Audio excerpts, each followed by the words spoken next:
Pro-China ka ba, sir? Yan ang hirit ni Philippine Coast Guard spokesperson for the West Philippine Sea, Jay Tariela, kay Davao City Representative Pulong Duterte. Sa isang Facebook post, nilinaw ni Duterte ang nauna niyang sinabi na bakit kailangang gawing demonyang China. Anya, hindi ibig sabihin nito ay kinakampihan niya ang China o sinusuko ang soberanya ng Pilipinas sa West Philippine Sea. Git pa ng kongresista kay Tariela, dapat dinadaan sa diplomasya ang sigulot sa West Philippine Sea at hindi lang sa mga panayam sa media.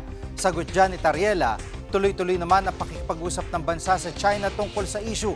Pero ani ni Tariela, hindi diplomacy ang tawag kundi kung mananahimik lang sa harap ng agresyon ng China, kundi defeatist mindset.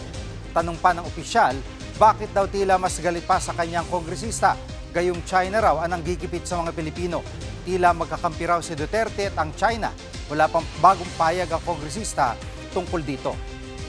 Mga kapatid, Jig Manikad po, pagdating sa mahalagang balita sa loob at labas ng bansa, dapat una sa lahat, mag-follow at mag-subscribe na sa social media pages ng News 5.